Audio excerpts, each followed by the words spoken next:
Hello my dear students, आज हम लोग इस चैलेंजिंग प्रॉब्लम को सॉल्व करेंगे।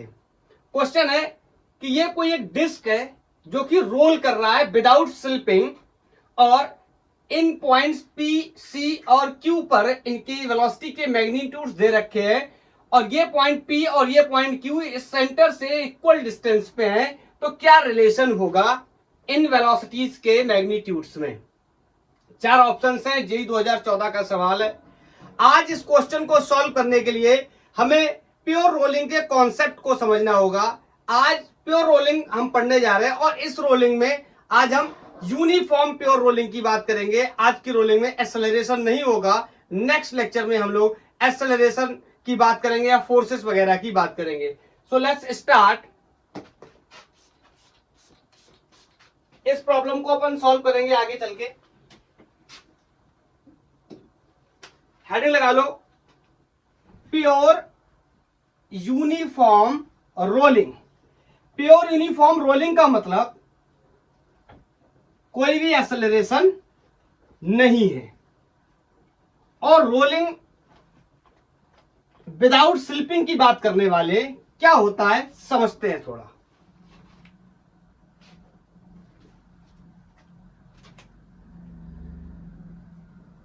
Uniform pure rolling,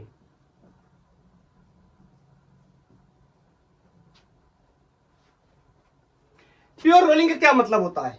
pure rolling का मतलब है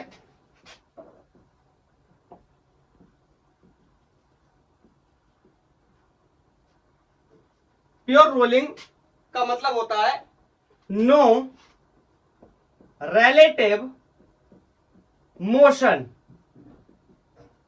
ठीक है, या इसी को ही हम कुछ इस तरीके से भी बोल सकते हैं और नो स्लाइडिंग या नो स्लिपिंग। कोई भी स्लिपिंग नहीं हो रही है। जैसे कोई एक व्हील है, सबसे अगर इसका बेसिक एग्जांपल ले तो कोई गाड़ी है जो रोड पे चल रही है, उसका जो टायर है या व्हील है वो घूम रहा है लगातार और आगे की तरफ चलता चला जा रहा है। ऐसे मोशन को हम लोग translation plus rotation combination it means rolling motion के नाम से जानते हैं। ठीक है, और इस टायर या जो व्हील है और जो रोड है उसके बीच में कोई स्लाइडिंग या स्लिपिंग नहीं हो रही है। आगे चलकर स्लाइडिंग या स्लिपिंग की बात करेंगे।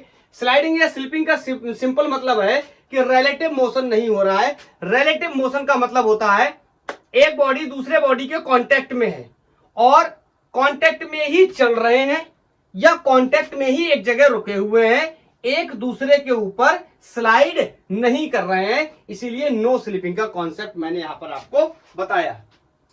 कहां पर ये कहानी कहां की है? Eight the point of contact. किस किस का contact?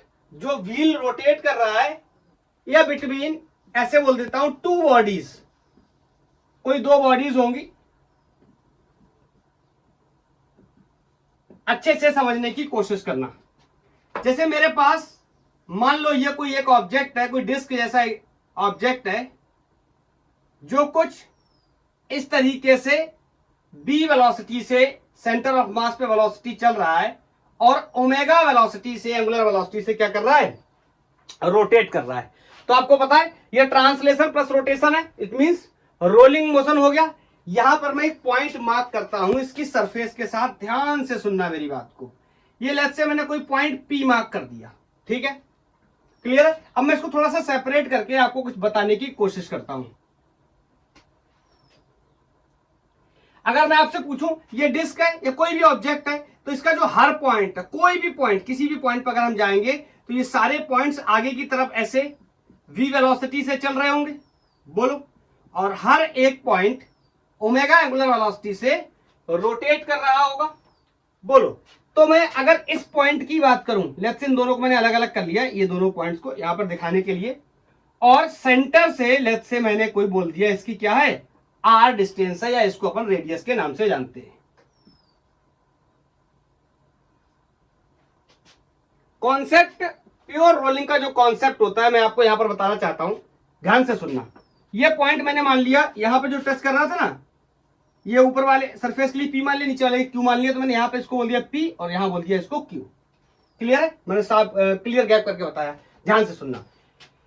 Concept of pure rolling in case of uniform motion, acceleration होगा तो कुछ अलग कंडीशन होगी, लेकिन ये कंडीशन है, किसकी कंडीशन है ये किसकी कंडीशन है? प्योर रोलिंग की कंडीशन है। मैं यहां पर मेंशन करता हूं, फॉर प्योर रोलिंग, मतलब इस पॉइंट की वेलोसिटी और इस पॉइंट की वेलोसिटी दोनों बराबर होनी चाहिए। ऐसा नहीं बोलेंगे कि रुका होना चाहिए, ये कंडीशन हो सकती है। मे बी ये सरफेस मूविंग हो सकता है या स्टेशनरी हो सकता है, अभी के लिए मैं स्टेशनरी मान लूंगा, आगे चल के इसको मूविंग में भी कन्वर्ट करेंगे। क्लियर? तो प्योर रोलिंग के लिए या यूनिफॉर्म प्योर रोलिंग के लिए कंडीशन क्या है? इन दोनों पॉइंट्स की वेलोसिटी बराबर होनी चाहिए। अब चलो इस पॉइंट की वेलोसिटी समझने की कोशिश करते हैं। आपको पता है, मैं यहां से बताता हूं, हर एक पार्टिकल इस सरफेस पे, हर एक पार्टिकल v वेलोसिटी से ट्रांसलेशन मोशन कर रहा है, ओमेगा वेलोसिटी से रोटेशन कर रहा है। तो मैं इस पॉइंट पे आया तो बोलो ये पॉइंट P आगे की तरफ b वेलोसिटी से चल रहा है, और ये पॉइंट अगर इसका रोटेशन इफेक्ट देखूं तो ये पीछे की तरफ r times of omega velocity से चल रहा है। Is that clear?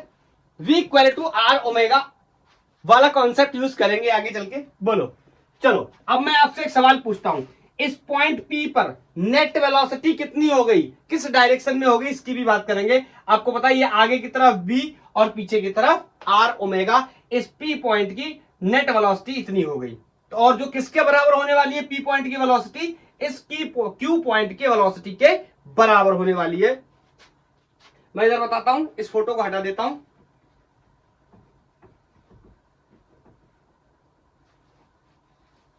बोलो, तो BP should be equal to VQ, velocity of point P क्या है? V। बोलो, आगे की तरफ V, इज दैट क्लियर? और पीछे की तरफ माइनस R ओमेगा। क्लियर? पीछे की तरफ माइनस क्यों? दोनों अपोजिट डायरेक्शन में, वेक्टर के नियम से भी अगर हम देखेंगे तो ये एंगल कितना बनेगा? 180 डिग्री, और cos 180 डिग्री की वैल्यू कितनी होती है? -1, एवरीबॉडी नोज। और ये किसके बराबर हो गया? Velocity of this point Q। In this condition ये जो सरफेस है या जो दूसरा ऑब्जेक्ट है, इसको मैं मान ले रहा हूं ये रेस्ट पे है, ये एक मानी हुई कंडीशन है। ओरिजिनल कॉन्सेप्ट ये है। तो मैंने मान लिया अगर ये 0 है, बोलो, तो इसका मतलब v is equal to r times of omega. आज से ये बात अब क्लियर हो गई, प्योर रोलिंग के लिए या प्योर यूनिफॉर्म रोलिंग अगर है, कोई ऑब्जेक्ट कर रहा है, कोई बॉडी प्योर यूनिफॉर्म रोलिंग कर रही है, तो मैं v equal to r times of omega का इस्तेमाल कर सकता हूं, जहां r ओमेगा इसकी क्या है? टेंजेंशियल वेलोसिटी है, और v क्या है? Velocity of centre of mass. Is that clear? मजा आया? समझ आया? चलो, अब मैंने एक वर्ड यहां पर यूज किया है, मैंने वर्ड यूज किया है कि विदाउट स्लिपिंग, इसके बारे में भी डिस्कस करेंगे। उससे पहले मैं एक और बात यहां पर नोट के तौर पे आपको बता देना चाहता हूं। ये r क्या है? ये r है डिस्टेंस, ध्यान से सुनना, डिस्टेंस फ्रॉम पॉइंट P। हमेशा इस पॉइंट P से कहां तक? फाइंडिंग पॉइंट, यहां पर भी हमारा फाइंडिंग पॉइंट रहने वाला है, distance from the point P। ठीक है, इतना ही लिख दूं, हमेशा इस पॉइंट P से लेंगे, क्योंकि कैलकुलेशन या बातें किसके रिगार्डिंग कर रहे हैं? इस बॉटम मोस्ट पॉइंट के रिगार्डिंग कर रहे हैं, इसके हिसाब से हम बात कर रहे हैं। क्लियर? चलो, अब मैं इस वर्ड के बारे में बात करना चाहता हूं, स्लिपिंग। स्लिपिंग का क्या मतलब होता है? मैंने अभी बताया, आप स्लिपिंग बोलो या रिलेटिव मोशन बोलो, दोनों एक ही बातें हैं। रिलेटिव मोशन का मतलब है, क्लास हम कब पढ़ चुके हैं? हम इसको 1D में भी पढ़ चुके हैं। तो मैंने बताया, जब आपको एक ऑब्जेक्ट दूसरे ऑब्जेक्ट के ऊपर स्लाइड करना शुरू कर देता है, तो ऐसे ऑब्जेक्ट को हम क्या बोलते हैं? सॉरी, ऐसे मोशन को हम क्या बोलते हैं? रिलेटिव मोशन बोलते हैं। तो स्लिपिंग दो प्रकार की हो सकती है, ध्यान से सुनना। स्लिपिंग दो प्रकार की हो सकती है, मैं आपको एग्जांपल से बताता हूं, घरेलू एग्जांपल से, जिससे आसानी से समझ में आए।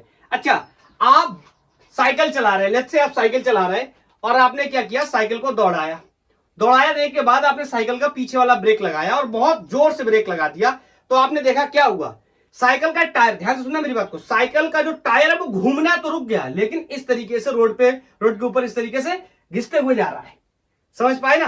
बहुत ही तेजी से साइकिल चलाई, ब्रेक लगाया और इस तरीके से साइकिल गई। Is that clear? बहुत ही तेजी से चलाई, ब्रेक लगाया, साइकिल इस तरीके से गई। मेरी बात का मतलब समझे? मतलब मैं ये कहना चाहता हूं, ये जो भी ऑब्जेक्ट रोलिंग व्हील है हमारा, ये ऐसे चल रहा था, ये ऐसे घूम रहा था। मैं इस पर्टिकुलर कंडीशन की बात करूं जिसके बारे में मैं डिस्कस कर रहा हूं, वहां पे क्या होगा बोलो? टायर चल रहा है, व्हील रोल कर रहा है, टायर चल रहा है, एकदम से मैंने ब्रेक लगाया। मैं किसको कंट्रोल कर रहा हूं? ब्रेक से मैं किसको कंट्रोल कर रहा हूं? रोटेशन इफेक्ट को व्हील के कंट्रोल कर रहा हूं। फिर क्या हुआ, मैंने बहुत जोर से लगाया तो व्हील का रोटेशन रुक गया, ये आइडियल कंडीशन, रुक गया बिल्कुल, और आगे घिसटने लगा। बोलो, घिसटने वाली वेलोसिटी को तो मैं नहीं रोक सकता, क्योंकि दैट इज ट्रांसलेशनल वेलोसिटी। बोलो, तो मैं यहां पर एक बात बहुत ही आसानी से कह सकता हूं, आगे ज्यादा जाएगा या आगे की तरफ तेज चलेगा ऊपर की तरफ, या एंगुलर रोटेशन या एंगुलर इफेक्ट क्या होगा? कम। So I can say if b is greater than r times of omega. मेरी बात को समझ पाए? v is the velocity of the centre of mass, मतलब ये आगे तो जाता रहेगा लेकिन इसका रोटेशन इफेक्ट कम होता चला जाएगा, और ऐसी कंडीशन को मैं फॉरवर्ड स्लिपिंग के नाम से जानता हूं। बोलो, ब्रेक लगाया, साइकिल का टायर रुका तो कहां की तरफ घिसटेगा? कहां की तरफ? आगे। बोलो, क्या होगा? स्लाइड करेगा आगे की तरफ। Is that clear? ऐसी condition is called forward slipping. और अगर ऐसा हो, सोचो ऐसा हो, अब साइकिल लेके निकले, बारिश हुई है, ठीक है, अब साइकिल लेके निकले, अब बारिश हुई है मान लो, ठीक है, और क्या हुआ, कहीं पर खड्डा बन गया, उसके अंदर कीचड़ है, मड है बहुत ज्यादा, आपने साइकिल उसमें घुसेड़ दी, ठीक है, फिर क्या किया, आपने पैडल को जोर से घुमाया, समझे? जोर से घुमाने से क्या हुआ, जो व्हील है या टायर है साइकिल का, वो वही रोटेट करने लगा, आइडियल कंडीशन, बिल्कुल रोटेट करने लगा वहीं पर, और आगे जा ही नहीं रहा है। या ऐसा भी हो सकता है कि आप ताकत बहुत लगा रहे, रोटेट तो बहुत तेज कर रहा है लेकिन आगे बहुत धीरे धीरे जा रहा है। मेरी बात का मतलब समझ पाए? बोलो, इसका मतलब मैं कह सकता हूं क्या, आगे कम जा रहा है और रोटेट ज्यादा कर रहा है। So I can say R omega is greater than B. Rotational effect ज्यादा है। अगर इसकी बिल्कुल आइडियल कंडीशन समझे बिल्कुल, तो आप ऐसा समझ लो, एक कार है और वो दलदल में फंस गई है, तो क्या होगा, ड्राइवर एक्सेलरेटर देता रहेगा और टायर वहीं घूमता रहेगा और आगे बिल्कुल भी नहीं जाएगा। That is the ideal condition. बोलो, तो वहीं पर रुकता ही चला गया, मतलब उस कंडीशन में ट्रांसलेशनल वेलोसिटी क्या हो गई, जीरो। लेकिन मैं नहीं मान रहा जीरो हो गई, मैं मान रहा हूं कि टायर घूम तो बहुत तेज रहा है लेकिन आग बहुत स्लो गाड़ी आगे निकल रही, बहुत स्लो गाड़ी आगे निकल रही। इस कंडीशन में क्या था, अगर इसकी आइडियल कंडीशन को समझे तो मैंने इतनी जोर से ब्रेक लगाया कि रोटेशन इफेक्ट रुक गया और सिर्फ ट्रांसलेशन मोशन हो रहा है। लेकिन हम कॉम्बिनेशन पढ़ रहे हैं स्लीपिंग के लिए, तो हम बिल्कुल आइडियल कंडीशन नहीं कह सकते कि ये बिल्कुल रुक गया। इसलिए मैं बोल रहा हूं क्या, इस कंडीशन में ब्रेक लगाया, ठीक है, टायर रुकता चला जा रहा है और आगे की तरफ घसीटता चला जा रहा है, स्लाइड करता जा रहा है, इस वजह से ये वाली वेलोसिटी ज्यादा है और ये कम है। इस कंडीशन में खड्डे में फंस गई है। Is that clear? This is called backward. ये बैकवर्ड स्लिपिंग होती है, ये फॉरवर्ड स्लिपिंग है, ये बैकवर्ड स्लिपिंग है। Backward slipping. हाँ, एक बात मैं भी आपको और बता दूं, अभी मैं यहां पर किसी भी प्रकार के फ्रिक्शन या किसी भी प्रकार के फोर्स की बात नहीं कर रहा हूं, क्योंकि आर्टिकली हमारा क्या है, यूनिफॉर्म रोलिंग है। तो अभी मैं सिर्फ वेलोसिटी, डिस्प्लेसमेंट वगैरह पे कॉन्सेंट्रेट कर रहा हूं। आगे के नेक्स्ट लेक्चर्स में हम लोग फोर्सेस वगैरह का भी डिस्कशन करेंगे। तो आई थिंक आप बहुत ही अच्छे से समझ पाए कौन सी कंडीशन होती है स्लिपिंग की। तो मैं एक बार यहां पर बना देता हूं, बोलो, अगर प्योर रोलिंग में बोलूं, तो आप बोलोगे sir V is just equal to R times of omega. R capital ले लिया तो R कैपिटल ही लेता हूं, ठीक है।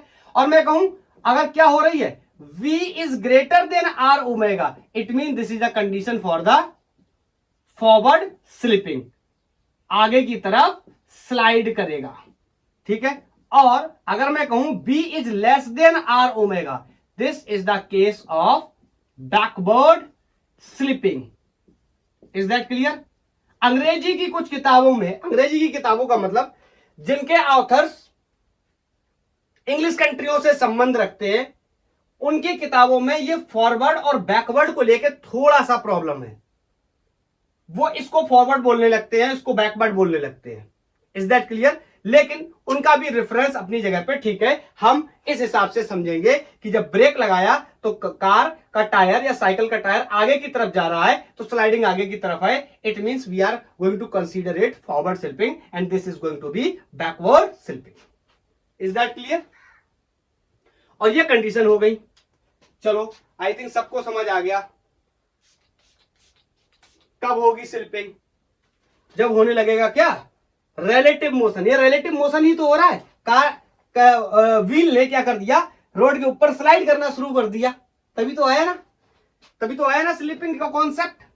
चलो अभी तक हमने क्या किया है, जो भी मेरा सरफेस है या जो दूसरी बॉडी है उसको अपन रेस्ट पे रखे हुए थे।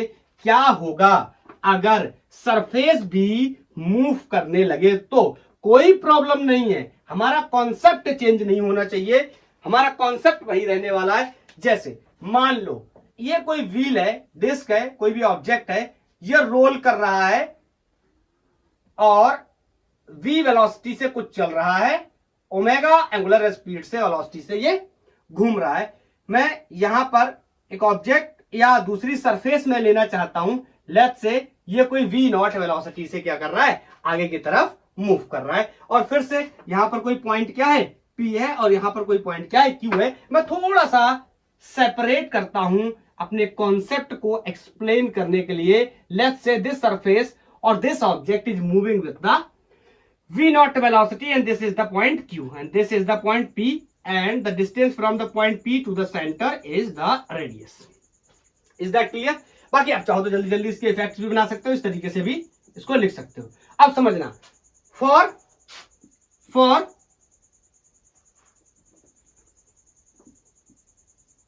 प्योर रोलिंग क्या कॉन्सेप्ट था मेरा? Velocity of this point P should be equal to the velocity of this point Q। फिर से कंसीडर करने जाएंगे, यहां पर किसी भी पार्टिकल को अगर मैं उठाऊंगा तो उसकी वेलोसिटी आगे की तरफ b और एंगुलर वेलोसिटी या tangential velocity r times of omega होगी। So I can say this is going to be b। The velocity of the point P in the forward direction is v and backward तो नहीं बोलना चाहिए, tangent के या tangent के along बोलना चाहिए, टेंजेंशियल बोलना चाहिए। हाँ वो अलग बात है, ये बिल्कुल बॉटम मोस्ट पॉइंट है, इसलिए हम इसको बैकवर्ड भी बोल सकते हैं। तो बोलो पॉइंट P की वेलोसिटी कितनी हो गई? v minus r omega is equal to v of Q। इस पॉइंट Q की वेलोसिटी, क्या मैं इसको जीरो कर दूं? ना, इसकी तो वेलोसिटी मैंने Q की कितनी ले रखी है? ये पूरा object v velocity v0 velocity से चल रहा है, तो इसकी पूरी वेलोसिटी, इसको मैं चाहूं तो इस तरीके से भी लिख सकता हूं, r omega is equal to v0। Is that clear? हाँ, क्या मैं ये लिख सकता हूं? ध्यान से सुनना मेरी बात को। क्या मैं ये लिख सकता हूं इज जीरो? ना, क्योंकि मेरा ऑब्जेक्ट क्या कर रहा है? इस बार सरफेस भी क्या कर रहा है? मूव कर रहा है ऑब्जेक्ट के साथ साथ। तो आई कैन से, और रिमेंबर कि ये कहानी अगर मैं ऐसे लिखूं तो सही है, मतलब ये जीरो नहीं होगा। कुछ लोग क्या करते हैं, याद कर लेते हैं ये बात कि v will be equal to the r times of omega. बात सही है, और याद कर लेते हैं this is the condition of pure rolling. बिल्कुल सही बात है। प्रॉब्लम कहां है? प्रॉब्लम ये है v equal to r times of omega is the correct in case of when surface is at rest. अगर सरफेस रेस्ट पे नहीं है तो ये वाला कॉन्सेप्ट हमारा हर बार में क्या होगा? सही होगा। चाहे सरफेस रेस्ट पे हो तो इसको जीरो कर देंगे, सरफेस चल रहा है तो ये वेलोसिटी v0 हो गई। तो मैं दोबारा से सारे लोगों को ये दोबारा से क्लियर कर दूं, अगर आप ये मान के चलते हैं बार बार v equal to r times of omega, this is the case of pure rolling, perfect. But surface ही बोल दे रहा हूं, is at rest in this condition. Is that clear? हाँ, अगर सरफेस मूव कर रहा है, this is the perfect relation. किसी के लिए भी यूज कर सकते हैं, but this can be use only when surface is at rest. I think आप बहुत अच्छे से इस बात को समझ चुके हैं। हाँ, और यहां पर अगर एक कंडीशन और लगा दिया जाए कि v एंड ओमेगा को मैं क्या कर दूं कांस्टेंट, तो बोलो ये कैसा हो जाएगा प्योर रोलिंग। नहीं प्योर नहीं बोल रहे, प्योर तो है ही, ये कैसा हो जाएगा यूनिफॉर्म और प्योर रोलिंग उसके साथ साथ। Is that clear? यूनिफॉर्म क्यों? v is constant, omega is also constant. Angular acceleration का कोई गेम नहीं है, ट्रांसलेशनल एक्सेलरेशन का कोई गेम नहीं है, तो ना कोई फोर्स है ना कोई टॉर्क है, और ना कोई फोर्स है और ना कोई टॉर्क है, तो कैसा रहेगा यूनिफॉर्म मोशन रहेगा। Is that clear? जब हम बात करेंगे एक्सेलरेशन की नेक्स्ट लेक्चर्स में तब आएगा। क्या आप इस बात को पूरी तरीके से अच्छे तरीके से समझ पाए? कोई डाउट तो नहीं है आपके दिमाग में? चलो अब मैं जो क्वेश्चन मैंने बोर्ड पे लिया था, शुरुआत जहां से हम लोगों ने की थी जेईई 2014 वाले क्वेश्चन के साथ, मैं उस क्वेश्चन का सलूशन अब बनाने की कोशिश करूंगा और आप मेरी हेल्प करने वाले हैं उस सलूशन को बनाने में। बोलो, ये क्वेश्चन था कुछ इस तरह, ये पॉइंट यहां पर कोई P है, ये सेंटर है और ये पॉइंट कोई Q है, ठीक है? कुछ इसी तरीके से तो थी ना कहानी? बोलो। और बाकी मैंने सब बता दिया था, BP, BC and BQ are the magnitudes, ठीक है? तो मेरे को बताना था कौन सा रिलेशन सही है। बोलो। तो सबसे पहले समझने की कोशिश करते हैं। आपको पता है प्योर रोलिंग के लिए B equal to R times of omega होता है। क्या ये बात सही है? बिल्कुल सही है। और स्टेशनरी है सरफेस, इसका स्टेशनरी कोई बात नहीं कही गई है। मैंने एक बात यहां पर और भी सीखी है कि ये ओमेगा एंगुलर वेलोसिटी से घूम रहा है, तो ये तो फिक्स हो गया। यहां B डिपेंड कर रहा है किस पे? R पे। जिसका R जितना ज्यादा होगा, R कहां से नापते? ये आ गया ना, बस यही तो कॉन्सेप्ट है। बॉटम मोस्ट पॉइंट से, सबसे नीचे पॉइंट से, तो इसको नापो। ये हो गया कोई, ये हो गया कोई, और ये हो गया कोई। बोलो। तो अब तो क्लियरली दिखाई देने लगा होगा ना, सबसे ज्यादा R किसका है? Q का। तो velocity of Q is greater then, बोलो किसका? C का उससे कम और P का सबसे कम। This is the question from the JEE 2014। Is that clear? ऐसा देखो, मैं बताऊं ना इसमें गलती क्या होती है। गलती ये होती है जब क्वेश्चन ने ये कहा है, मेंशन है, आपने पढ़ लिया होगा क्वेश्चन, चाहो तो आप दोबारा से देख लो। क्वेश्चन ने कहा है कि point P and Q are at equidistance. मैंने मेंशन किया हुआ है कि ये दोनों बराबर दूरी पे हैं। तो लोगों को क्या लगता है कि पॉइंट P और पॉइंट Q की वेलोसिटी तो बराबर होगी। बोलो। और ये C की वेलोसिटी के बारे में जब डिस्कस करने जाते हैं तो देखते हैं क्या कि C बीच में है। बीच में होने का मतलब ये यहां से ज्यादा है, मतलब इतना डिसाइड कर लेते हैं इन दोनों की बराबर होगी। ये हम ऐसे नहीं डिसाइड कर सकते, ये इस डिस्टेंस पे डिपेंड नहीं करता है कि किसकी वेलोसिटी ज्यादा होगी, ये यहां से डिपेंड करता है। इसीलिए जब मैंने आपको पढ़ाया बताया वहीं पर ये मैंने कहा था ये R क्या है? Distance from the point P। Is that clear? अब आपके लिए कॉन्सेप्ट बहुत क्लियर होगा। 4 ऑप्शन थे, आई थिंक पहला वाला ऑप्शन क्या करेगा, इसमें मैच कर जाएगा जो क्वेश्चन हमारा दिया हुआ था। Is that clear? चलो ये क्वेश्चन तो हो गया। अच्छा, अगर मैं पूछूं आपसे कि डिस्टेंस कितनी होगी तो कैसे कैलकुलेट करेंगे? कितनी डिस्टेंस कवर होगी? तो लगा लो अगला हेडिंग। क्या सेंटर ऑफ मास कितना डिस्टेंस कवर करता है एक फुल रोटेशन के अंदर?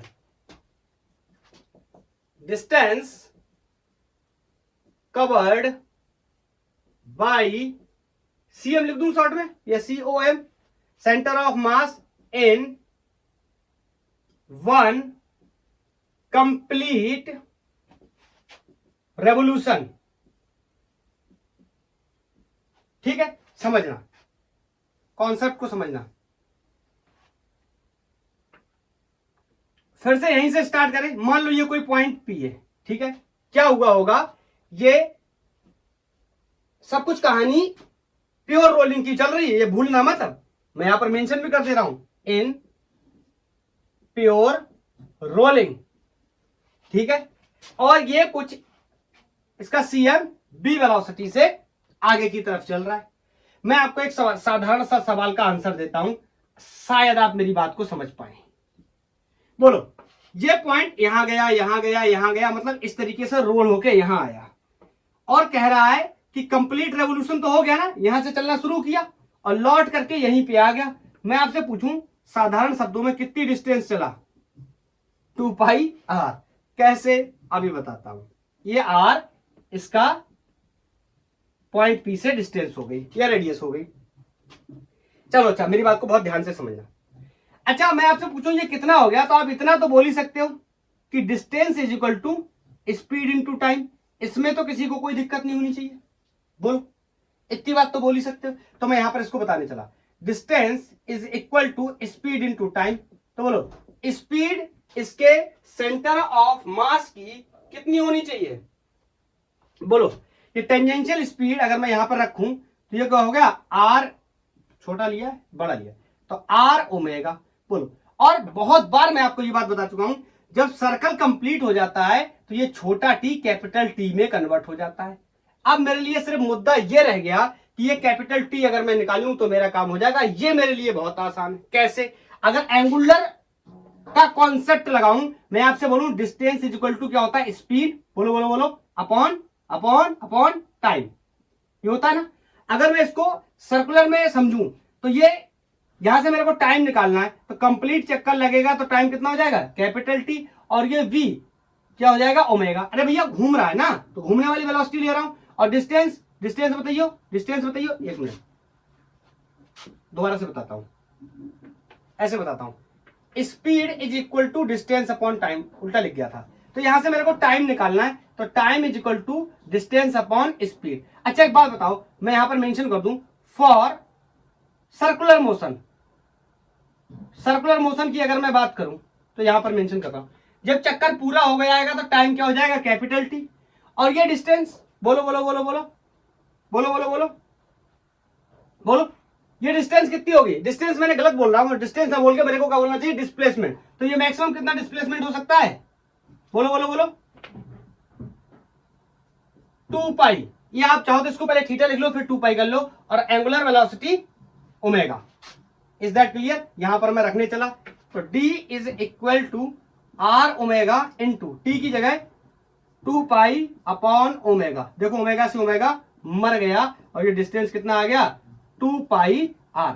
इसीलिए मैंने आपको पहले ही बोला था ना कि जब ये पार्टिकल, सॉरी ये पॉइंट सर्कल कंप्लीट कर लेगा, लौट कर यहीं आ जाएगा, तो इसने इतनी डिस्टेंस चली होगी ट्रांसलेशनली। Is that clear? क्या किसी को कोई डाउट नहीं होना चाहिए? बोलो, क्या कॉन्सेप्ट क्लियर है? चलो, अब मैं एक दो बातें और करना चाहता हूं। अब मैं स्लिपिंग को भी यहां प्ले में ले लेता हूं। अगर स्लिपिंग होने लगी तो क्या होगा? ध्यान से सुनना, ये सारे क्वेश्चंस हैं नीट और जेई के। ये अगर आप सोच रहे हो ये ऐसे बता रहा हूं ना, ये सारे क्वेश्चंस हैं, ये अलग अलग जगह आपको मिलेंगे। चलो, अगर मैं आपसे बोलूं कि प्योर रोलिंग हो रही, प्योर रोलिंग, प्योर रोलिंग, तो बोलो प्योर रोलिंग में एस, ये डी अच्छा नहीं लग रहा यार, एस कर लेना। चलो मैं यहां पे बोल दे रहा हूं एस। एस कितना हो जाएगा? 2πr, प्योर रोलिंग की कंडीशन। अगर होने लगे स्लिपिंग तो क्या होगा? बोलो बोलो बोलो, अगर होने लगे, जैसे मैं बोल दूं फॉरवर्ड स्लिपिंग का केस है, फॉरवर्ड स्लिपिंग, तो क्या होगा फॉरवर्ड स्लिपिंग में? पहले तो वेलोसिटी से याद करते हैं। फॉरवर्ड स्लिपिंग में सेंटर ऑफ मास की वेलोसिटी टेंजेंशियल वेलोसिटी से ज्यादा होती थी। इसका मतलब मैंने क्या बोला था? आगे ज्यादा चलेगा, घूमेगा कम। बोलो बोलो बोलो, तो मैं कह सकता हूं यहां पर एस क्या होगा? ज्यादा in comparison to 2πr। Is that clear? In case of forward slipping. और बैकवर्ड स्लिपिंग की बात करूं, अगर बैकवर्ड स्लिपिंग, बैकवर्ड स्लिपिंग में मैंने क्या बोला था आपसे? आर ओमेगा, टेंजेंशियल वेलोसिटी ज्यादा है, इसका मतलब घूमेगा ज्यादा और आगे कम चलेगा। तो आगे कम चलने का मतलब क्या हुआ? आगे कम रास्ता तय करेगा। इसका मतलब जो रास्ता एस आगे की तरफ तय कर रहा है, मैं दोबारा रिपीट कर दूं, ये जहां डी लिया मैंने, आपने एस कर लेना बाद में, या यहां पर डी कर लेना, ठीक है? तो बोलो, ये एस क्या होगा? लेस देन होगा 2π टाइम्स ऑफ आर। क्या आप मेरी बात को समझ पाए? बहुत ही अच्छे से समझ गए होंगे। इसमें कुछ खास कॉन्सेप्ट जो था हमारा वो पहले था, फॉरवर्ड स्लिपिंग और बैकवर्ड स्लिपिंग क्या है, अगर ये बात हमें क्लियर समझ में आती है, बोलो ये कम तो इसके द्वारा ये सॉरी अगर इस केस में ये ज्यादा तो इसके द्वारा चली गई दूरी भी ज्यादा, सिंपल। अगर इस केस में ये कम तो इसके द्वारा चली गई दूरी भी कम, very simple. Is that clear?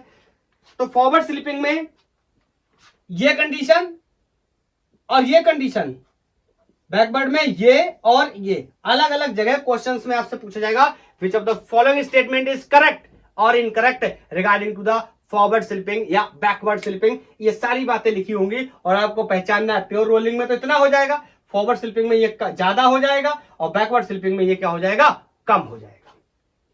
क्या समझ पाए मेरी बात को? बोलो। एक और सवाल, एक सवाल ये है, ये जो कोई ऑब्जेक्ट है, बॉडी है, ये रोल कर रहा है, लेट्स से कोई डिस्क है रोल कर रहा है, तो इसके अलग अलग पॉइंट्स की अगर मैं वेलोसिटी निकालने की कोशिश करूं तो ये वेलोसिटी को मैं कैसे कैलकुलेट कर सकता हूं, इसके बारे में सबसे पहला लेक्चर जो मैंने करवाया था इसके अंदर, ट्रांसलेशन प्लस रोटेशन, मैंने वहां पर आपको बताया। वहां में और यहां में डिफरेंस क्या है मैं आपको बताता हूं। वहां पर मैंने आपको एक आर्टिकल कराया था और इस तरीके से मैंने ये कोई पॉइंट लिया था C, ये कोई पॉइंट लिया था B और ये कोई पॉइंट लिया था A।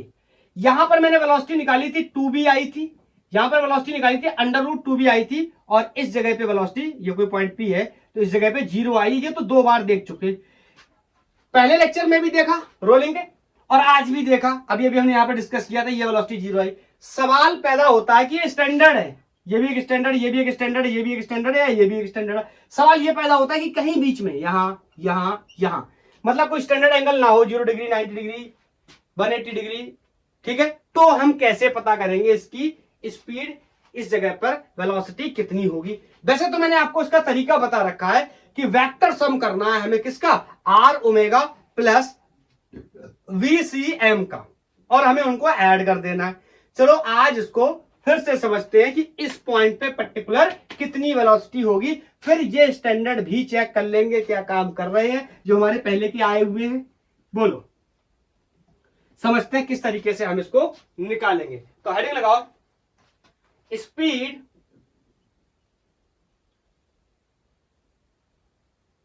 Of a point anywhere on circumference of rolling body, जो भी है हमारी सर्कमफेरेंस ऑफ बॉडी या रोलिंग बॉडी, ठीक है। समझते हैं, लेट्स से ये कोई रोलिंग बॉडी है, ये यहां से इस तरीके से b वेलोसिटी से सेंटर ऑफ मास चल रहा है, ये ओमेगा वेलोसिटी से एक्सिस के अबाउट क्या कर रहा है, घूम रहा है। और मान लो मैंने कहीं स्टैंडर्ड पे ना लेके ये कोई पॉइंट लिया है P, मेरे से पूछा जाए इस P पॉइंट की कितनी स्पीड या वेलोसिटी होगी, तो स्पीड निकालना है या वेलोसिटी निकालना है, तो क्या करेंगे हम, कैसे निकालेंगे? मैंने आपको इसका बहुत ही एक बेसिक तरीका बताया था पहले। मैंने कहा था ये कोई सेंटर है, ठीक है, मैंने कहा इसको ऐसे लिख सकते हैं हम, velocity of P with respect to centre, vector में लिख रहा हूं, तो velocity of P with respect to ground minus velocity of C with respect to ground. याद आया? और ऐसे ही करके मैंने इस पॉइंट की, इस पॉइंट की और इस पॉइंट की वेलोसिटी या स्पीड आपको कैलकुलेट करके बताई थी, और जो रिजल्ट मैंने 2v √2v और 0 बताया वो इसी तरीके से कैलकुलेट करके बताया था। और अगर वेक्टर में दे रखे i j k के फॉर्म में, कार्टेशियन फॉर्म या रेक्टेंगुलर कंपोनेंट के फॉर्म में दे रखे, तो भी मैंने आपको सॉल्व करके बताया था ये किस तरीके से हम सॉल्व कर सकते हैं। लेकिन ये स्टैंडर्ड्स पे ही बताया था, यहां पे या फिर यहां पे। आज मैं बात कर रहा हूं किसी जनरल पॉइंट पे। अगर जनरल का पता चल गया तो स्टैंडर्ड तो बहुत ही आसान है, बहरहाल हम जानते भी हैं ऐसे कैलकुलेट करना, और इस जनरल एक्सप्रेशन से भी कैलकुलेट हम कर सकते। तो इस पॉइंट पे चलिए मैं इसका वेक्टर डायग्राम बनाता हूं और समझने की कोशिश करते। अब मैं मान के चल रहा हूं कि वेक्टर के बेसिक सारे लोगों को आते हैं, मतलब parallel shifting of the vectors.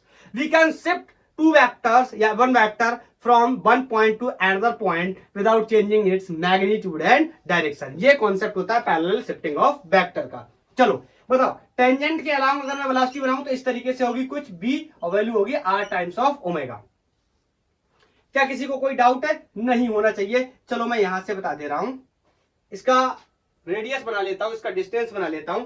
ये कोई लेफ्ट से मान लो r डिस्टेंस है, इस बॉटम पॉइंट से मान लेता हूं यहां पर इसने कोई थीटा एंगल सबटेंड किया है। And everybody knows this tangential velocity is always perpendicular to the radius. Is that clear? हाँ, अब दो वेक्टर हो गए मेरे पास, एक तो ये वेक्टर है और एक ये वेक्टर है। अब इन दोनों वेक्टर्स को मेरे को क्या करना है? ऐड करना है, जोड़ना है। दोनों वेक्टर्स को कैसे जोड़ते हैं? Everybody knows.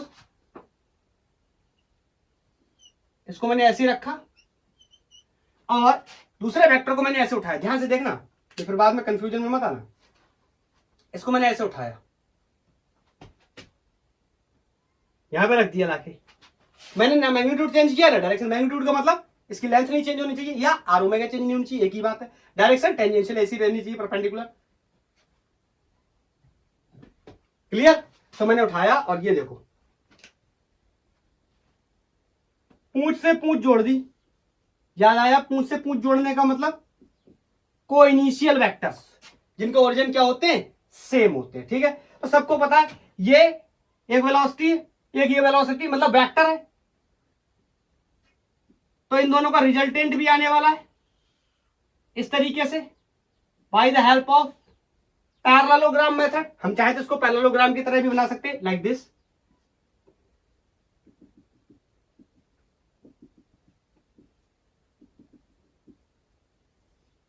क्लियर है? ये डायगोनल क्या दे देगा? रिजल्टेंट। यही डायगोनल है। अब मैं पूरी बात नहीं बता रहा आपको, ठीक। एंगल को थोड़ा सा समझते हैं, एंगल को डिसाइड करने की कोशिश करते हैं। ध्यान से सुनना मेरी बात। अगर मैं यहां पर इस तरीके से एक लाइन ड्रॉ करूं तो ये एंगल बन गया कितना? 90 डिग्री। परपेंडिकुलर बन गया। किसी को कोई डाउट? मेरे हिसाब से नहीं होना चाहिए। तो ध्यान से सुनना, ये एंगल थीटा, ये एंगल 90, तो ये रिमेनिंग एंगल कितना हो गया? 90 माइनस थीटा। बोलो, ये रिमेनिंग एंगल होगा 90 माइनस थीटा। और दिस, ध्यान से सुनना, दिस एंड दिस क्या है? एक दूसरे के परपेंडिकुलर। तो बोलो ये एंगल कितना हो गया? 90। तो टोटल एंगल कितना हो गया? 90 plus 90 minus theta. 90 minus theta इतना, ध्यान से सुनना, ऐसे बना दे रहा हूं, 90 माइनस थीटा इतना। और ये लेना तो मुझे इसके साथ है ना, दो वेक्टर्स के साथ। तो ये v है एक वेक्टर, ये वेक्टर दूसरा v है। इसके बीच में ये एंगल कितना है? 90 माइनस थीटा। और ये एंगल कितना है? 90। आई थिंक आप समझ गए होंगे। तो ये पूरा एंगल कितना हो गया? 90 plus 90 minus theta, it means 180 minus theta. क्या आप मेरी बात को समझ गए? 180 degree minus theta is the angle between this velocity vector and this velocity vector. And how can we find the resultant? Is going to be very easy for us. मैं resultant का एक बार फॉर्मूला लिख देता हूं, अगर आप भूल गए तो। a square plus b square plus 2 times of ab cosine cos theta. और cos थीटा क्या होता था? Angle between two vectors. कौन कौन से? ए वेक्टर और B vector. Let's say this is the A vector and this is the B vector, and in this case the angle between two vector is 180 minus theta. Is that clear? चलो अब इसका magnitude निकालना मेरे लिए बेहद आसान है। मैं कैलकुलेट करके इसका एक स्टैंडर्ड रिजल्ट बना लेता हूं जो मेरा किसी भी जगह पे काम करेगा। So V N square is going to be square of this B plus this is magnitude. तो यहां डायरेक्शन की कोई रिक्वायरमेंट नहीं है। हाँ, डायरेक्शन निकालना है तो ये एंगल, याद आया, अल्फा, इसको हम फाइंड आउट कर सकते हैं। बोलो B square plus R omega square, या तो लिखूं मैं आर स्क्वायर ओमेगा स्क्वायर, या इसको भी मैं बी कर सकता हूं। क्यों? क्योंकि this is the story of बोलो प्योर रोलिंग। और प्योर रोलिंग में मैं ट्रीट कर सकता हूं B equal to are omega. ये आर बार बार मेरा छोटा बन जाता है, so don't mind it. Okay, so I can say B square, तो इसको भी मैं बी लिख ले रहा हूं, B square plus 2 times of B cos 180 minus theta. समझ गए? गंदा हो गया क्या? गंदा हो गया, दिख नहीं रहा है क्या? चलो यहां पर इधर लिख दे रहा हूं, 2 times of B cos theta, A B cos theta, B B cos theta की value 180 minus theta. Is that clear? बोलो अब यहां पर देखो, आगे सॉल्व कर रहा हूं। Vn square is equal to 2b square plus 2b square. So this is 2b square cos 180 minus theta. and everybody knows cos 180 minus theta will be equal to minus times of cos theta. Third quadrant में है, sine cos में convert नहीं होगा और minus आ जाएगा. बोलो, तो यहां से मैं कह सकता हूं this is going to be V N square is 2b square minus 2b square cos theta. Minus क्यों? This minus. ओके, तो यहां पर ये क्या हो गया? माइनस हो गया. Now I can also solve. चलो मैं इसको हटाता हूं, यहां सॉल्व करके आपको बताता हूं. ये तो बना ही लिया होगा, नहीं बनाया बना लो. 1 2 3. ओके, इसको अपन जब सॉल्व करेंगे तो यहां से आप देख सकते हैं मैंने इससे 2b स्क्वायर को अगर मैं कॉमन कर लूं तो अंदर बचा 1 माइनस कॉस थीटा. और यहां से जब मैं स्क्वायर रूट लेने जाऊंगा तो ये V N will be equal to under root 2v square 1 minus cos theta. अब मैं 1 माइनस कॉस थीटा जैसा रखना नहीं चाहता, मैं इसको साइन में कन्वर्ट कर लूं तो या इस टर्म को एलिमिनेट कर दूं, इसको हटा दूं, इस टर्म को एलिमिनेट कर दूं तो मेरा काम हो जाएगा. बताओ ये 1 माइनस कॉस थीटा को मैं कैसे रिप्लेस कर सकता हूं? मैं यहां साइड में आपको 3 फॉर्मूले बताता हूं. कॉस 2 थीटा के 3 फॉर्मूले होते हैं. Sign square theta minus cos square theta and 1 minus 2 sine square theta 2 cos square theta minus 1. ध्यान से सुनना, ये 1 कैसा है? प्लस का. मेरे को ऐसी कंडीशन चाहिए जो कि 1 एलिमिनेट हो जाए, जहां पर 1 क्या आ जाए? माइनस का. बोलो, तो यहां कॉस थीटा की अगर जगह मैं ये वैल्यू को रखने जाऊंगा तो ये इसके साथ मल्टीप्लाई होगी, कैसा हो जाएगा? माइनस का. अगर नहीं समझ आया मैं यहां पर दोबारा से बताता हूं. I am going to use this cos 2 theta is equal to 1 minus 2 sine square theta. बस प्रॉब्लम क्या है, यहां पर तो cos 2 थीटा है नहीं, cos थीटा है, तो इसको अपन बहुत ही आसानी से रिजोल्व कर सकते हैं. cos थीटा क्या हो जाएगा? 1 minus 2 sine square theta by 2. इतना सबको पता होना चाहिए, ये बेसिक मैथमेटिक्स है, हम लोग 9th 10th में पढ़ते हैं ट्रिगोनोमेट्री के अंदर. क्लियर? तो cos theta can be write 1 minus 2 sine square theta by 2. I am going to place it. So Vn is going to be under root 2v square 1 minus and cos theta की जगह लिख सकते हैं 1 minus 2 sin square theta by 2 and this cancellation of this और minus minus क्या हो जाएगा? Plus. सो यहां से ये क्या हो गया? इससे ये कैंसिल हो गया. उसके बाद आई कैन से Vn is equal to this is going to be 2b square और minus minus will be plus multiply by 2 sin square theta by 2. This is going to be 4b square. और अगर मैं root के बाहर निकालूं 4b square को तो बोलो कितना निकलेगा? 2b. अरे 4b स्क्वायर को रूट के बाहर निकालूंगा तो 2b और साइन स्क्वायर थीटा बाई 2 को निकालूंगा of course sign theta by 2. This is a general result for speed at any point on circumference of a body. समझ गए? चलो, तो जो रिजल्ट मैंने लेक्चर फर्स्ट में ड्रॉ किए थे वेक्टर की हेल्प से, आज उनके मैग्नीट्यूड डायरेक्ट रख के चेक करके देखे क्या? उसके लिए मेरे को एक चीज और यहां पर क्लियर करनी पड़ेगी. ये जो एंगल है ना, ये थीटा, ये एंगल मुझे और क्लियर करना पड़ेगा. चलो मैं इसके बारे में बताता हूं, नोट कर लेना. ये एंगल थीटा मैं कैसे मेजर करूंगा, ये बहुत इंपॉर्टेंट होने वाला है. थीटा इज एंगल बिटवीन, ध्यान से सुनना, मैं यहां पर इसको बना करके बताता हूं. यहां पर इसका एक छोटू सा डायग्राम बनाता हूं ना, फिर समझ में आएगा अच्छे से. कहीं कोई किसी भी पॉइंट के लिए मैं जब निकालने जाऊंगा थीटा, तो रेफरेंस कहां से लूंगा? रेफरेंस हमेशा इस बॉटम मोस्ट पॉइंट से लूंगा. जैसे मान लो इस पॉइंट के लिए निकालने गया तो this is the angle theta. मैंने डायग्राम बनाया था तो भी लिया था. मतलब रेफरेंस कहां से लेने वाला हूं? इस पॉइंट पी से. इस पॉइंट पी से जो लाइन बनाऊंगा उससे रेफरेंस लेने वाला हूं. So I can say theta is the angle between bottom most point and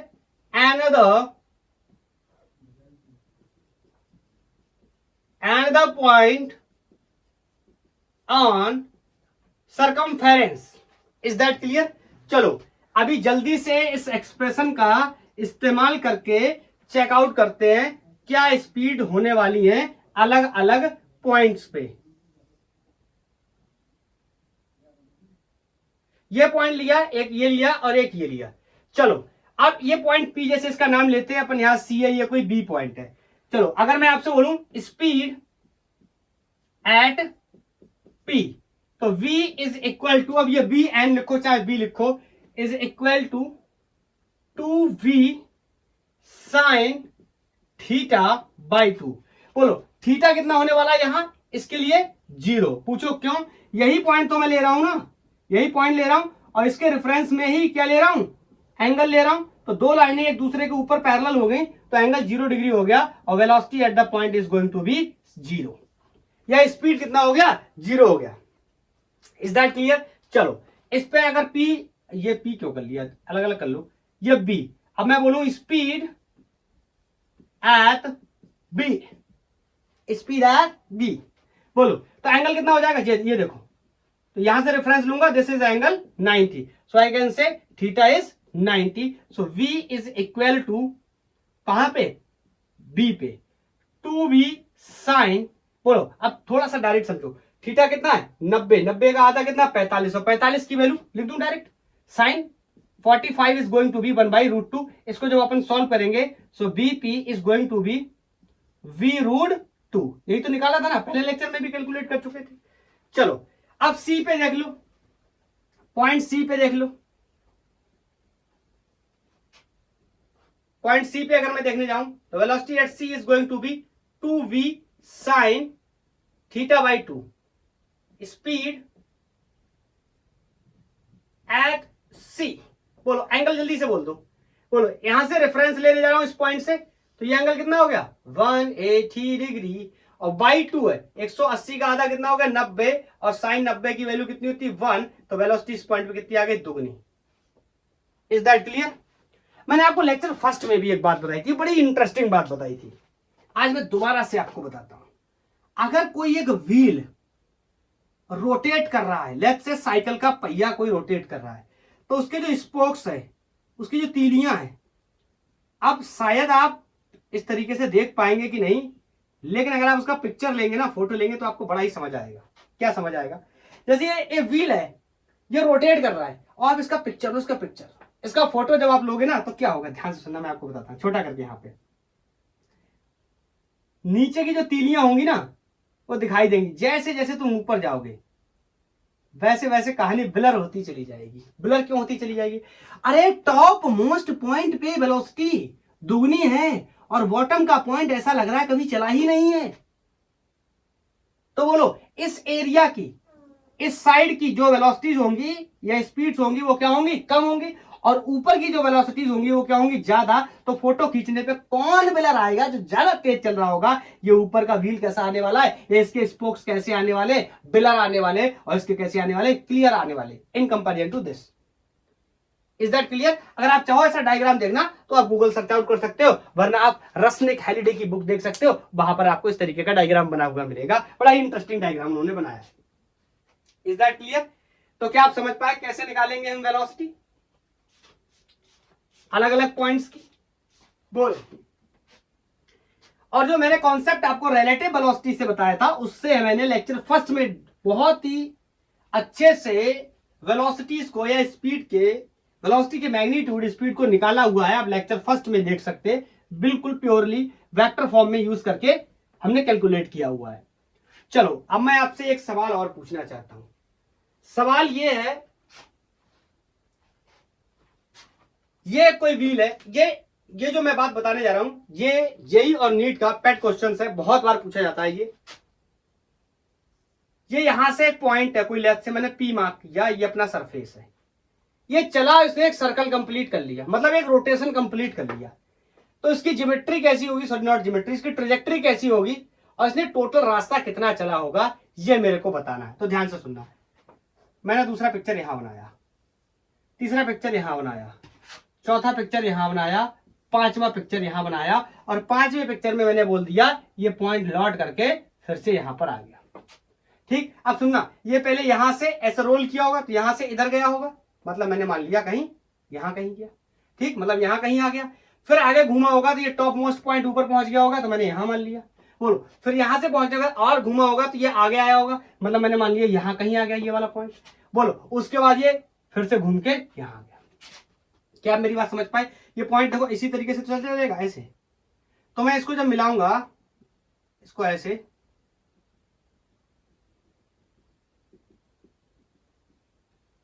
clear?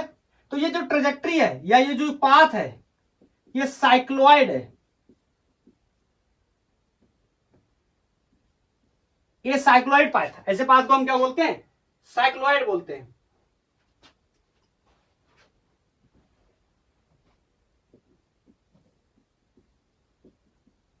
Clear?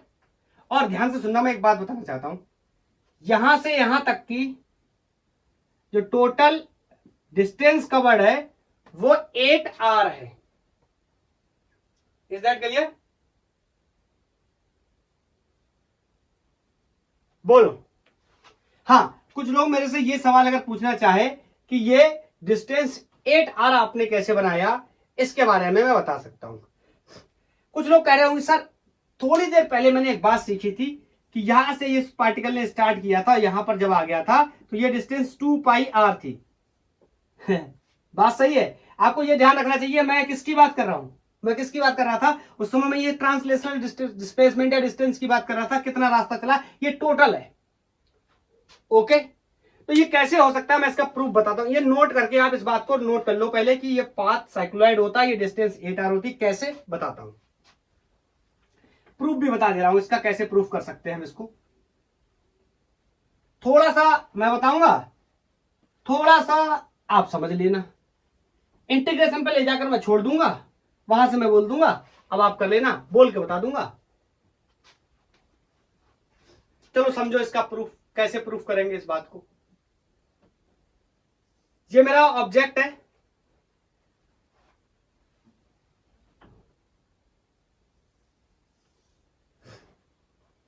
ठीक है, और ये यहां से चलना शुरू करता है। अब मैं कोई इसका दूसरा पिक्चर एक और बना लेता हूं, ये यहां से लेफ्ट से यहां चल के आ गया, ठीक है, इस रेफरेंस पॉइंट यहां से लेफ्ट से यहां चल के आ गया, तो यहां चल के आने में मैं यहां पर 2-3 चीजों को देख रहा हूं। ये एंगल थीटा हो गया, बोलो, किसी को कोई डाउट? इसमें तो नहीं होना चाहिए, बोलो। ये इसकी रेडियस हो गई, क्लियर? क्लियर? और थोड़ा सा मैंने, एक बार मैं इसको दोबारा से बनाता हूं थोड़ा सा बड़ा करके, तो मैथमेटिक्स थोड़ी सी समझानी पड़ेगी, तो मैं इसको थोड़ा सा बड़ा कर ले रहा हूं।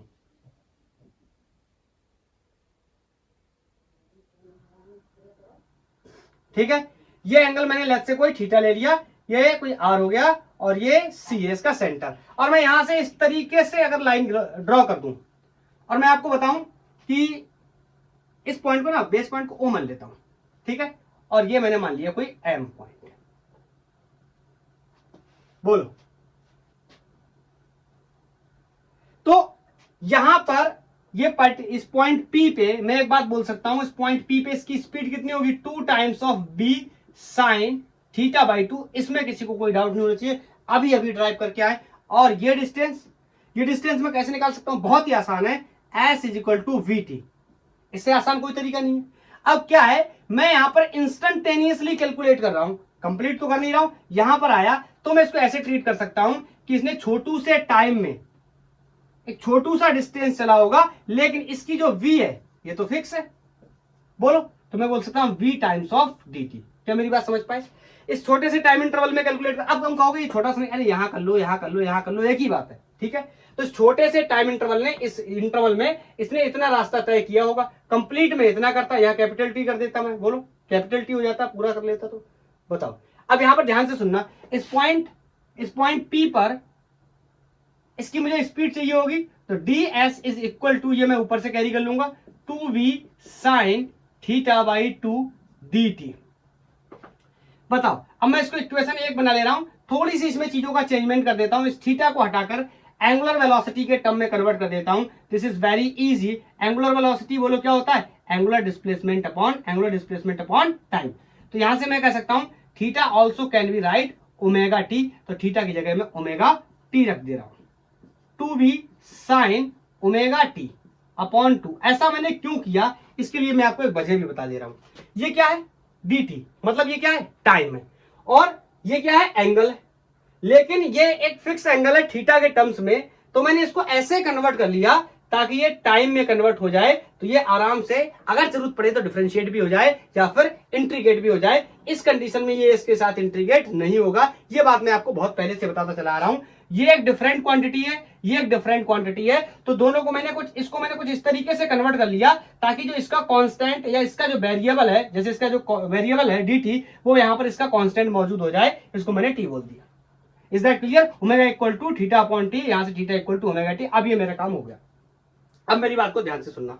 अब मैं अगर इसको कर दूं इंटीग्रेट, और जो जो कांस्टेंट है उनको मैं निकाल लूं बाहर, टू क्या कांस्टेंट, v क्या है, ये v क्या है कांस्टेंट, और अंदर बचा sine omega T by two dt, integration of sine omega T by two with respect to dt। अब बताओ लिमिट लगाने की जरूरत, क्या समझने की जरूरत है? बिल्कुल भी नहीं है। बोलो, मान लो कहीं पर, जैसे मान लो यहाँ पर t इक्वल टू 0 से स्टार्ट किया, और जब पूरा चक्कर घूम जाएगा तो वो कितना डिस्टेंस चलेगा, मान लेता हूं 0 से स्टार्ट किया, जब पूरा चक्कर घूम गया तो 2 पाई r डिस्टेंस हो जाएगी ना इसकी, ये तो सबको पता है। तो limit is very clear from 0 to 2 pi r। अब जब आप इसको सॉल्व करने जाओगे तो s आपको मिल जाएगा 8r, यहां से सॉल्व करने के बाद ऑन इंटीग्रेटिंग। अब आप मेरे से ये मत पूछना कि सर इंटीग्रेट कैसे करेंगे, बहुत ही आसान है। साइन का इंटीग्रेशन सबको पता है कि साइन का इंटीग्रेशन कॉस होता है, माइनस टाइम्स ऑफ कॉस होता है। ध्यान रखने वाली बात क्या है, यहां ओमेगा टी है, तो साइन ओमेगा टी का integration with respect to d t, तो पहले तो ये minus cos omega by two हो जाएगा, minus cos omega T by two. अब ये ओमेगा टी बाई टू का फिर से डी टी के रिस्पेक्ट में करेंगे, तो आपको इतना तो बेसिक इंटीग्रेशन आना चाहिए। तो यहां से क्या हो जाएगा, ओमेगा बाई टू फिर बच जाएगा, तो ये पलट के ऊपर आ जाएगा, नीचे हो जाएगा। क्लियर? तो यहां से ओमेगा बाई टू से क्या हो जाएगा, डिवाइड, तो इस तरीके से कुछ कहानी आ जाएगी 2 अपॉन ओमेगा। बोलो, और इसमें आप लिमिट डाल दोगे 2 पाई r, तो आपको सब दिखेगा सॉल्व होने के बाद s इक्वल टू 8r। अब तो आप ये भी नहीं कह सकते इंटीग्रेशन कैसे होगा, ये भी मैंने करके बता दिया, ये इंटीग्रेशन का एंड रिजल्ट, बस इसमें लिमिट डालना है आपको। बोलो, इज दैट क्लियर? क्या आप समझ पाए मेरी बात को बहुत ही अच्छे से? ओके, चलो, अब मैंने आपको लेक्चर फर्स्ट में यस आई थिंक सेकंड में रोलिंग के मैंने एक बात बताई थी, ट्रांसलेशनल रोटेशनल या रोलिंग काइनेटिक एनर्जी के कॉन्सेप्ट के बारे में मैंने आपको बताया था। और मैंने बताया था जब भी कोई ऑब्जेक्ट रोलिंग करता है उसके पास दो प्रकार की काइनेटिक एनर्जी हो सकती है, एक ट्रांसलेशन काइनेटिक एनर्जी और दूसरी रोटेशनल काइनेटिक एनर्जी। अगर मैं उनको जोड़ दूं तो वो क्या हो जाएगा, sum of the total kinetic energy in rolling. तो I can say kinetic energy in rolling is going to be sum of kinetic energy in translation motion plus sum of kinetic energy in rotation. Is that clear? Chhotu r for rotation, capital R for rolling. Is that clear? अब basic बातें इसके बारे में पता करने की कोशिश करें। काइनेटिक एनर्जी ट्रांसलेशन के लिए ये ऐसा करो, रोलिंग की जगह इसको टोटल कर लो, इसको टोटल कर लो। बोलो, ट्रांसलेशन के लिए काइनेटिक एनर्जी बचपन से पढ़ते चले आ रहे हैं, हाफ m v स्क्वायर, बस v क्या है, cm, डिस्कस कर चुके, सेंटर ऑफ मास की वेलोसिटी। और काइनेटिक एनर्जी रोटेशनल में कितनी हुआ करती थी, ड्राइव करके भी आए इसको, 1/2 हाफ m की जगह i और v की जगह ओमेगा स्क्वायर। याद आया? i में एक इंपॉर्टेंट बात हुआ करती थी, moment of inertia about COM, centre of mass के about. Is that clear? Sir ये क्यों कर रहे हैं, ये तो हमें पहले से भी पता है, क्वेश्चंस डायरेक्ट पूछे जाते हैं जेई के अंदर, मैं आपको भी क्वेश्चंस भी करवाऊंगा। इनका रेशियो लेने के बारे में बात करता है। जैसे मैं आपसे पूछूं सबसे पहला सवाल, फॉर रिंग काइनेटिक एनर्जी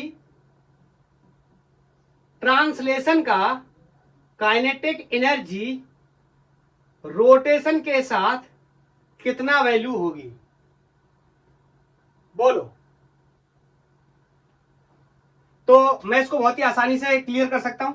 बोलो, moment of inertia about the CM, centre of mass के about moment of inertia ring का, moment of inertia of a ring whose axis of rotation is passing from the center and perpendicular to its plane, mr square। याद आया?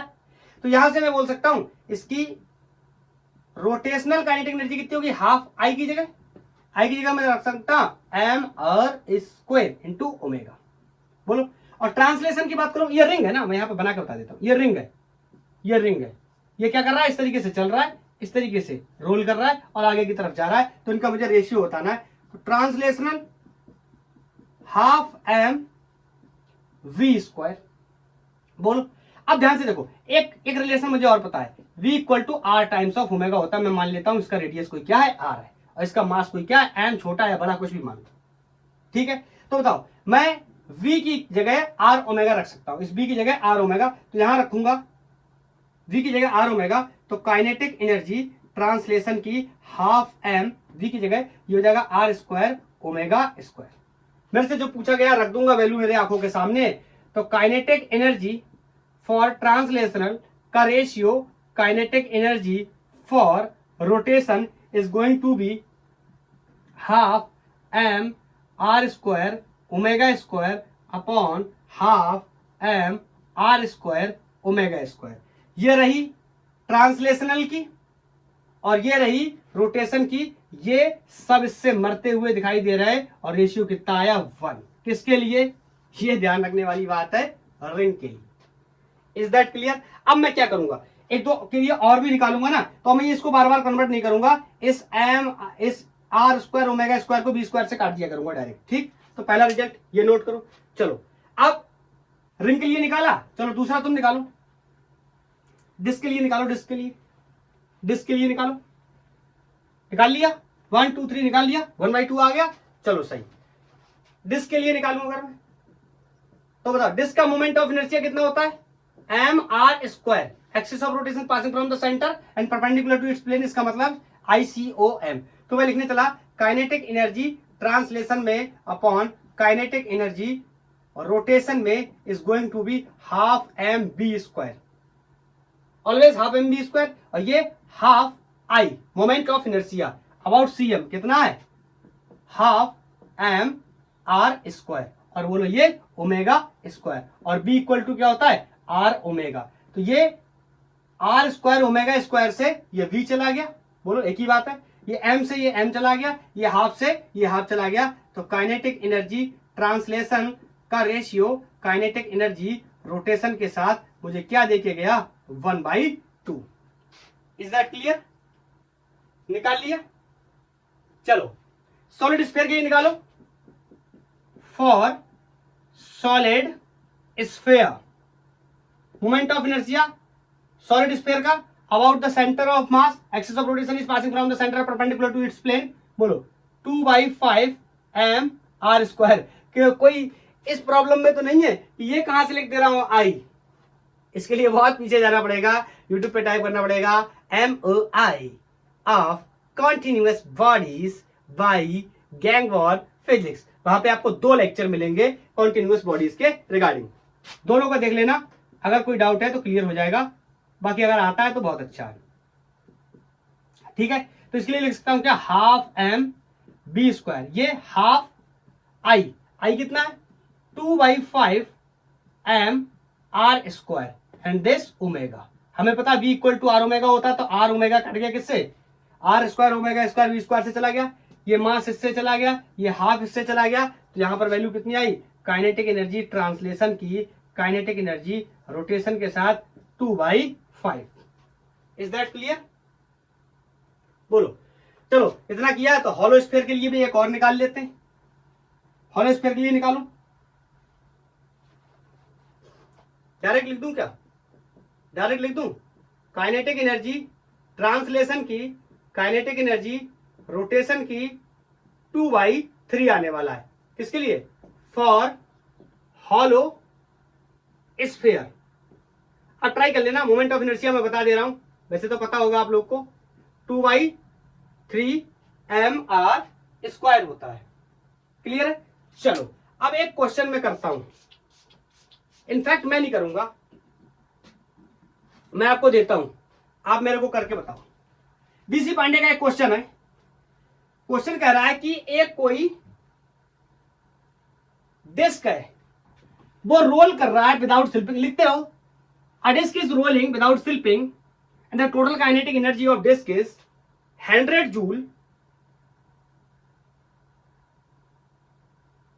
Calculate its translational kinetic energy and rotational kinetic energy। बोलो, question is from DC Pandey. समझ पाया मैंने क्या question बोला? कि कोई मेरे पास क्या है, एक सॉलिड डिस्क है, चलो मैं लिख लेता हूं, ये कोई डिस्क है और इसकी जो टोटल काइनेटिक एनर्जी है, kinetic energy total is given 100 joule. मेरे से कह रहा है इसकी काइनेटिक एनर्जी ट्रांसलेशन में कितनी होगी, काइनेटिक एनर्जी रोटेशन में कितनी होगी। Is going to be very easy for me. देखो टोटल काइनेटिक एनर्जी क्या होता है, sum of kinetic energy in translation plus kinetic energy in rotation. Is that clear? और इन दोनों का रेशियो अभी अभी मैं पढ़ के आया हूं और मेरे को क्लियर है, काइनेटिक एनर्जी ट्रांसलेशन का काइनेटिक एनर्जी रोलिंग के साथ 1/2 आया। इट मींस मैं काइनेटिक एनर्जी रोलिंग को, सॉरी काइनेटिक एनर्जी ट्रांसलेशन को 2 टाइम्स लिख सकता हूं, काइनेटिक एनर्जी रोलिंग इसमें रख के मैं कोशिश करता हूं। Kinetic energy total is given, बताओ ट्रांसलेशन की जगह नहीं, रोलिंग की जगह 2 टाइम्स ऑफ ट्रांसलेशन लिख ले रहा हूं। ये हो गया kinetic energy in translation, kinetic energy जब रोलिंग लिखने जाऊंगा तो ये मल्टीप्लाई होकर इधर आ जाएगा, तो लिख सकता हूं मैं कितना, 2 times of kinetic energy in translation. Is that clear? Very easy, ये इधर मल्टीप्लाई हुआ तो काइनेटिक एनर्जी रोटेशन की 2 टाइम हो गई। ये मेरे को पता है, क्वेश्चन में 100 जूल दे रखा है, मैंने आपको लैंग्वेज में भी बोल के बताया था। बोलो तो ये कितना हो गया, 3 काइनेटिक एनर्जी इन रोलिंग। अब 3 से इसको डिवाइड करेंगे तो इसमें अब आगे क्या ही बताऊं, तो ये आ जाएगा 33.3 जूल।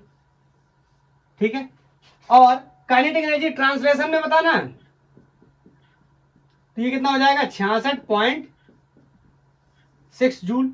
नहीं समझ आता है कैसे हुआ, यहां रख के देख लो। काइनेटिक एनर्जी रोलिंग की 2 टाइम्स है काइनेटिक एनर्जी ट्रांसलेशन की, और ट्रांसलेशन की मैंने अभी अभी निकाली, कितनी आई, ये क्या लिख दिया, हाँ सही तो है, 3 times of kinetic energy translation. ये क्या कर दिया, ये क्या कर दिया, ये काइनेटिक एनर्जी किसकी है, ट्रांसलेशन की आई है, सॉरी, तो ये ट्रांसलेशन की हो गई, तो रोटेशन की कर दो, तो ये रोटेशन की हो जाएगी, चाहो तो यहां से चेक कर लो। बोलो काइनेटिक एनर्जी ट्रांसलेशन की मैंने अभी अभी निकाली, कितनी आई, 33.3। बोलो तो काइनेटिक एनर्जी रोलिंग की कितनी हो जाएगी, 66.6 जूल। 100 थी एनर्जी, 100 टोटल, उसमें कितनी ट्रांसलेशन है और कितनी रोटेशन है, मुझे इस बात के बारे में बताना था।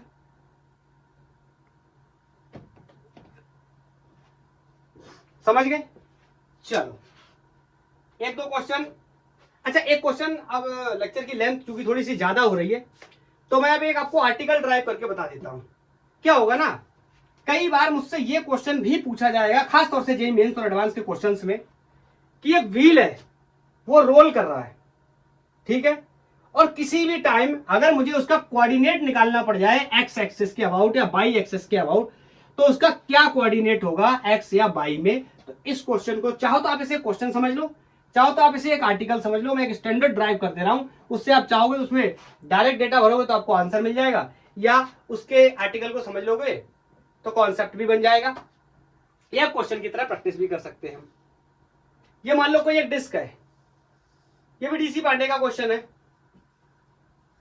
यह कोई एक डिस्क है, थोड़ा सा अच्छा करके बनाता हूं, अच्छा करने गया तो और बेकार बन गया। ये एक डिस्क है मेरे पास और ये क्या कर रहा है, ऑफ कोर्स रोलिंग कर रहा है इस तरीके से, ठीक है। कह रहा find the value of X and Y coordinates at any time T. किसी जनरल टाइम टी पे मेरे को बताइए क्या कोऑर्डिनेट्स होंगे एक्स एक्सेस और वाई एक्सेस के अबाउट इसके। चलो समझते हैं। अब ये पिक्चर है ना, मैंने मान लिया ये वाला अपना पॉइंट कोई जो था बॉटम मोस्ट वाला ये टारगेट कर लिया, यहां पर था। बोलो ये मैंने मान लिया जब ये रोटेट करके गया तो ये पॉइंट कहीं यहां चला होगा, कहीं पर भी मान लो क्या फर्क पड़ता है, जहां पे हमारा संतुष्टि से काम हो जाए। यहां पर बोलो चला गया, ये पॉइंट यहां पर चला गया, तो मैंने इस तरीके से इसको बनाया। ऑफकोर्स यहां पर सरफेस बना हुआ है, हवा में थोड़ी तैर रहा है, तो ये यहां पर इस तरीके से चला गया। और इसके साथ जब मैंने इस पॉइंट को बनाने की कोशिश की तो मैंने देखा ये कोई एक थीटा एंगल पे है। ये तो बहुत ही बेसिक बात है, थीटा सबके लिए पता है। एक्चुअली उल्टा हो गया, ये वाला फोटो अगर मैं थोड़ा बड़ा छोटा बनाता ये वाला तो ठीक रहता, ये बड़ा बनाना चाहिए था इसमें। इसी में तो मैथमेटिक्स समझानी है। चलो ये वाला पॉइंट यहां से लेट्स से कोई यहां पहुंच गया, ठीक है। और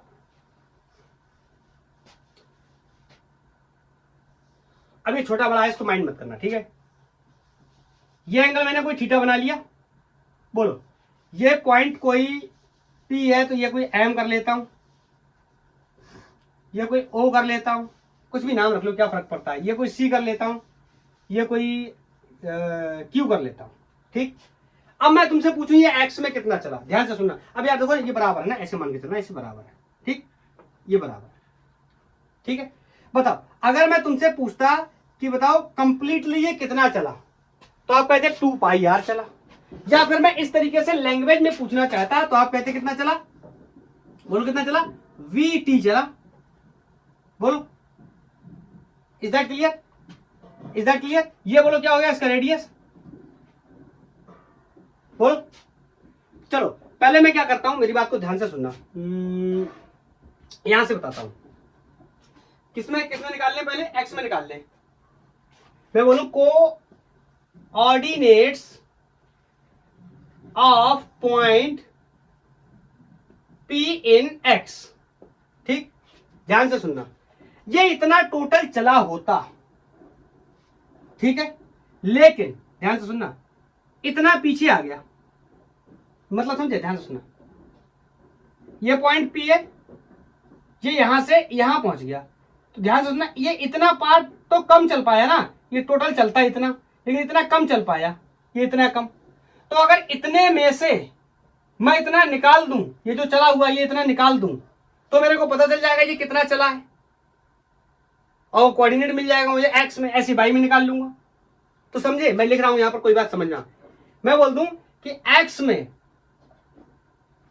बोलो क्या कह सकता हूं, ये इतना चला, ओ जो भी नाम दिया मैंने PM इतना चलता, लेकिन उसमें से इतना निकाल दो माइनस OQ। आई थिंक समझ गए होंगे सारे लोग। भैया इतना टोटल चल जाता, लेकिन ये यहीं तक तो आ पाया, ऐसे घूम रहा है तो यहां से ये यहीं तक जा पाया, जनरल टाइम T है कोई, तो यहां तक जा पाया। तो ये वैल्यू असल में कितना चला, असल में इतना चला, तो यही तो निकाल दिया ना मैंने, OQ को घटा दिया किसमें से, PM में से। और PM को अगर मैं समझना चाहूं कि PM क्या है, अब ऐसे तो टोटल डिस्टेंस कितनी है, बहुत ही आसानी से लिख सकता हूं मैं, B टाइम्स ऑफ T होगी, जनरली टाइम T में बात कर रहा है, तो ये BT के बराबर होगी, speed is equal to distance upon time से। बोलो माइनस OQ, डबल Q हो गया OQ, इसको इक्वेशन 1 बना लो। अब OQ की वैल्यू निकालनी है मुझे, OQ ये निकालनी है, और ये मेरे को पता है, तो बोलो बहुत आसान है। अगर मैं यहाँ पे कॉस लगाऊं, कॉस साइन दोनों लगा लेता हूं, मेरे को पता है दोनों चीजों की जरूरत पड़ने वाली है। कॉस क्या होता है, बेस अपॉन हाइपोटेनस, तो बेस क्या है CQ, हाइपोटेनस कितना है R। बोलो तो CQ की वैल्यू कितनी आ गई यहाँ पर, R cos थीटा, और यहाँ पर अगर मैं क्या लगा दूं, साइन थीटा। बोलो साइन क्या होता है, परपेंडिकुलर, ये हो गया परपेंडिकुलर कौन, ओ क्यू अपॉन हाइपोटेनस कौन हो गया आर। तो यहां से ओ क्यू की वैल्यू कितनी आ गई R sine theta. Is this visible और not? Is this visible? Yes. बोलो आर साइन थीटा, बहुत ही आसान है। अब मैं यहाँ पे इसको डायग्राम को हटाता हूं, अपने काम को आगे अंजाम देता हूं, बस मेरा काम हो जाएगा। बोलो मेरे को दोनों की वैल्यू पता चल गई। बहरहाल इसके बारे में तभी डिस्कशन भी नहीं हुआ, ये आगे आएगा, मैंने पहले से बता दिया है। चलो कोई बात नहीं, लगे हाथ एक काम और भी कर लेते हैं। बताओ यहां पर एक काम और भी कर सकता हूं मैं कि omega is equal to theta upon time. अरे angular velocity is equal to displacement upon time, so I can say displacement is going to be angular velocity into time. तो मैं इन दोनों को इसमें कन्वर्ट कर दे रहा हूं। C q is going to be r cos omega t, और इसकी जगह ओ क्यू की जगह मैं लिख सकता हूं क्या आर साइन ओमेगा टी। अब ये इस इक्वेशन 1 में डाल दे रहा हूं। सो एक्स में इसके कोऑर्डिनेट्स आ गए वी टी माइनस, बोलो ओ क्यू की वैल्यू मैंने यहां से निकाली थी आर साइन ओमेगा टी। तो ये तो मिल गया मेरे को कोऑर्डिनेट किसमें एक्स में। अब मैं आपसे बोलूं कोऑर्डिनेट इन वाई डायरेक्शन, जल्दी से समझो। वाई का मतलब क्या? ये पार्टिकल यहां से चला था और यहां चल के अगर आ गया होता स्टैंडर्ड पे, तो बोलो ये पूरी डिस्टेंस कितनी चल गया होता आर। लेकिन ऐसा हो कहां पाया, दुर्भाग्य से ये यहां कहीं लटक गया, तो उसमें से इतना घटा दो। नहीं समझे? देखना मैं क्या लिख रहा हूं, समझना।